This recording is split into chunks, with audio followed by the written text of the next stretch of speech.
Sometimes it feels like the world's noise just keeps piling up, making everything harder to follow. This is 10 Better Minutes, a place for a brief pause from that weight.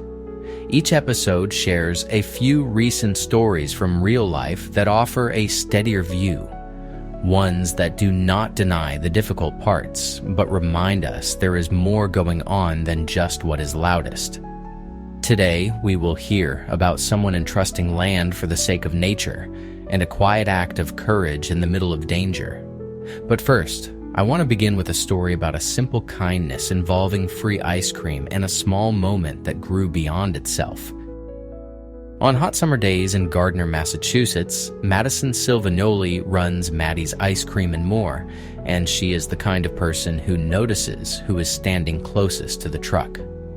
One afternoon, a child approached and, with honest simplicity, told her he had no dollars. Instead of turning away, Madison gave him a single scoop of ice cream, topped with whipped cream and sprinkles. Then she said something that sounds small until it lands deep. Kids without money would still receive ice cream. What made that moment even brighter was that Madison shared it.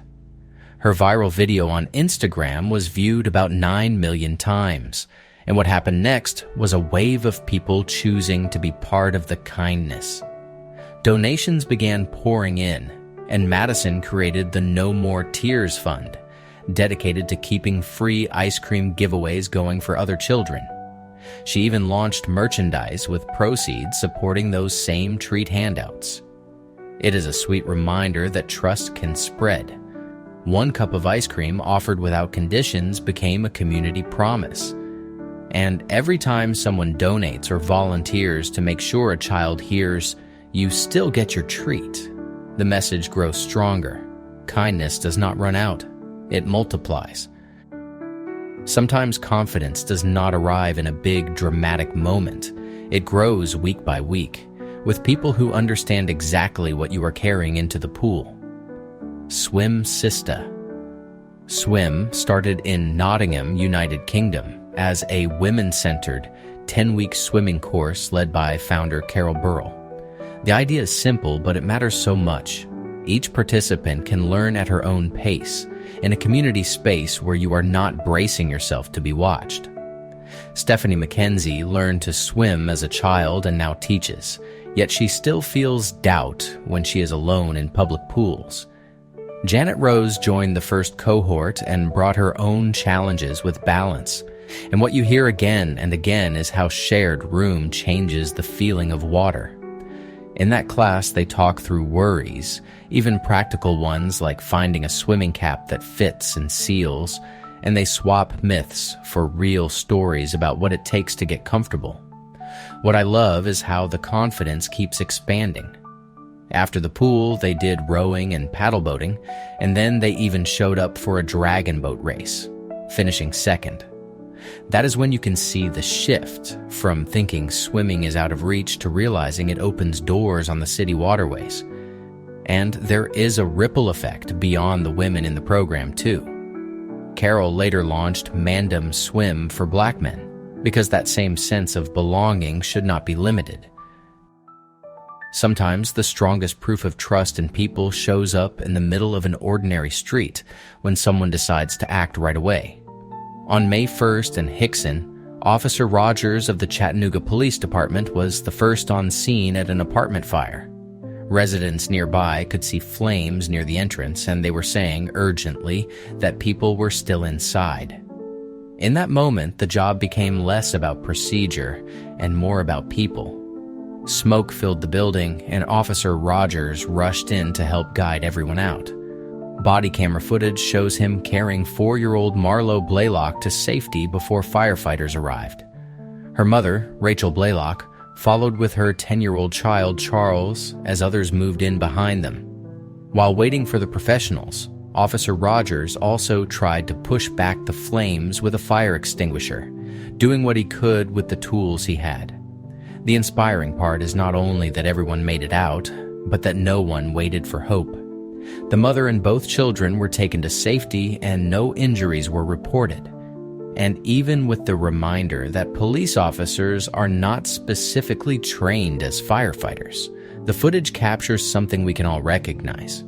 Trust in people is built from choices like this: quick, careful, and grounded in care for others. Sometimes the most ordinary calls turn into the kind of moment you never forget. In Rancho Cordova, a deputy showed up expecting to sort out suspicious activity and found himself in the middle of an emergency that needed care right away. A call came in about suspicious activity near a business in Rancho Cordova.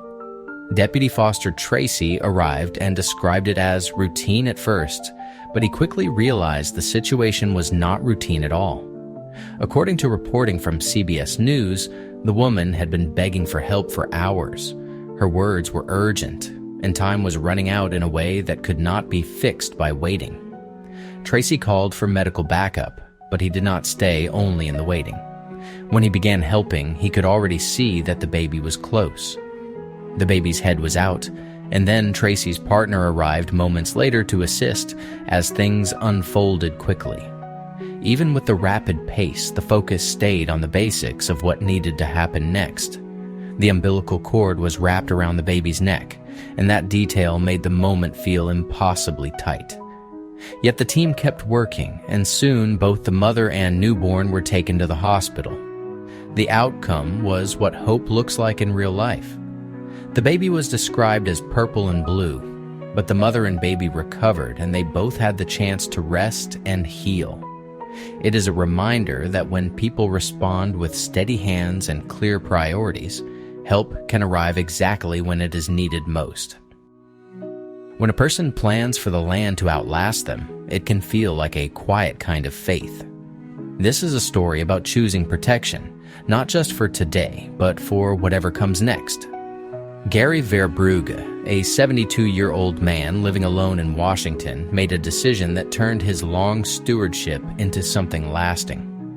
After working with the Inland Northwest Land Conservancy, he helped place 605 wooded acres into a conservation easement back in 2007. Over the years, he kept adding to the picture, and in 2025, he bought an additional 280 acres from his nieces and nephews, then folded it into the same conservation effort. Then he did the thing that made the promise feel complete.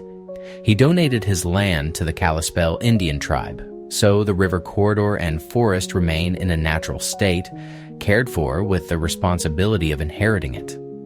The Little Spokane River runs through the property, and creeks there support bull trout. On trail cameras, Verbrugge has found a reward that does not require any big announcement. Elk, deer, moose, wolves, cougar, bobcat, and eagles move through the area, including in places where it is not easy to imagine them thriving.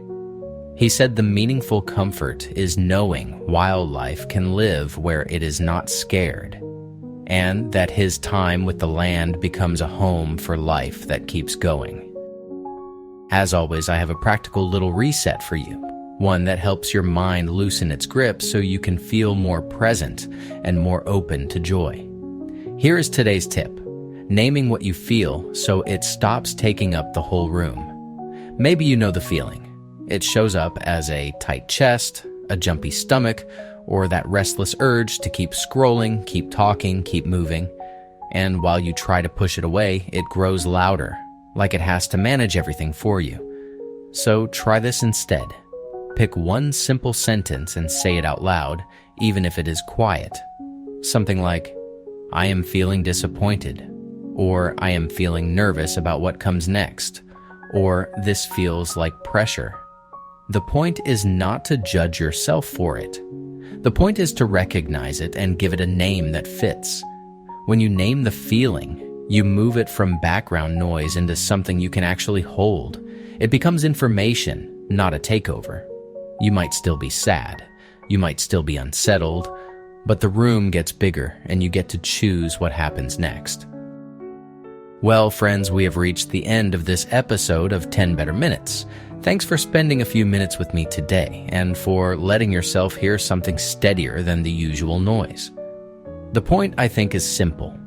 Even when everything feels loud or heavy, there is still decency out there, quiet kindness, and people choosing to help one another in ordinary, real ways.